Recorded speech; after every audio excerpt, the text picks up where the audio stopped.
friends. I know it's been a real long time since I posted a tutorial, and I'm so sorry about that. Life has gotten a little bit crazy, but I'm here today with a new one, and I hope that you all enjoy it. This is going to be, as you can tell, a cross-stitch tutorial. I actually recently learned a new way of starting my threads, so I figured I would show you all my two favorite methods of starting a cross-stitch. Option one is when you have a long strand that you can fold.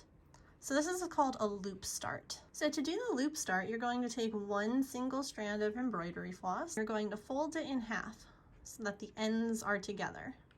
When the ends are together, oops, I made the loop got stuck. Once the ends are together, it'll form a loop at the other side. So with the ends together, you're going to thread your needle, and now you have a loop. Now, what I really like about both of these methods is that you don't actually have to turn your hoop over. So they're really great, especially I really like using them on my full coverage pieces because I can't always turn the stand over. Now, my stitches always work from bottom left to top right first, and then from bottom right to top left. So it looks a little something like this. For this method, with the loop start, I'm going to go down in this corner. Okay, that's my bottom left. Here's my top right. Now, before you pull this all the way through, you're going to insert your needle through that loop and pull. See how it caught?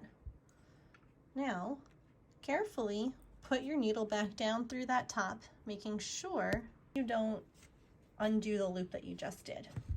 And give it a little pull so that the loop goes to the back. Then you just start stitching as you normally would.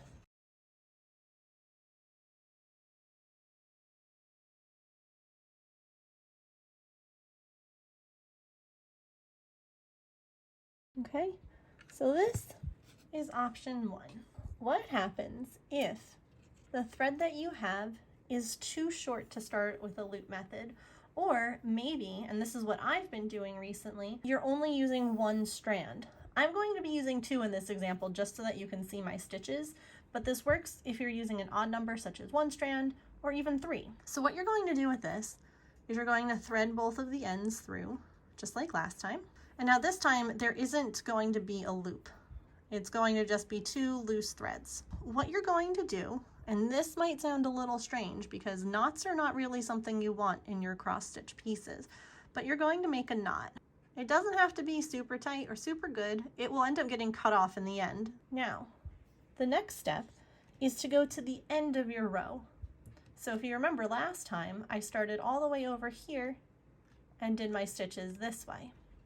This time, I'm going to come a few stitches past where I'll be stopping my stitches, and I'm going to go down so that the knot catches on top.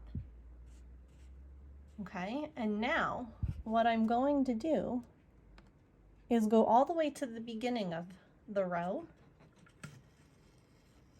and do my stitches like normal.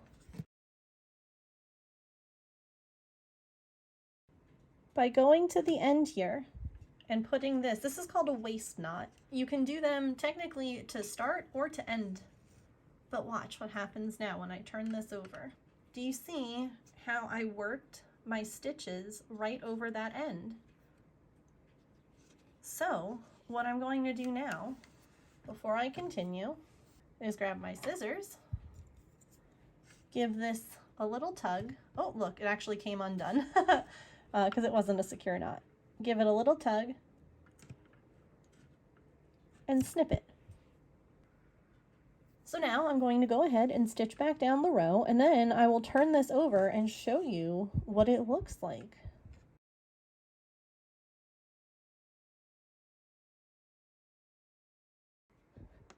So you can also use the waist knot method when you are ending. It tends to work best though on full coverage pieces because what you would do is once again come up several stitches away and then make a knot right here. And the idea is that, you know, the other stitches that you make will cover up the end and secure it in place. If you're not doing a full coverage piece, I would recommend that you go ahead and end your thread like normal. But if you look, oh, this is the end of it. Don't mind that, that's the end.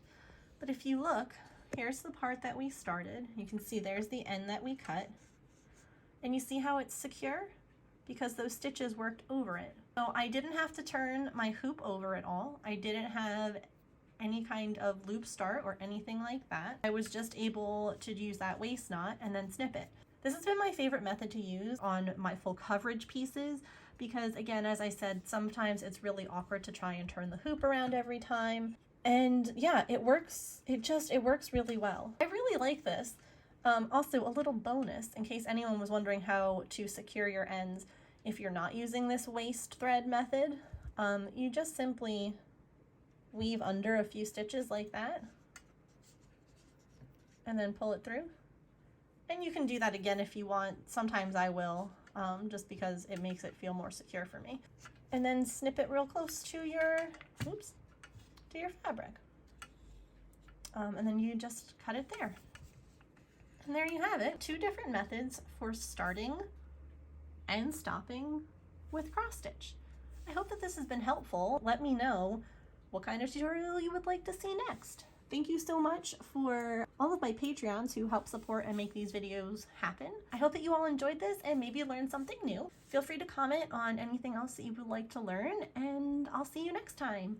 Take care, everyone.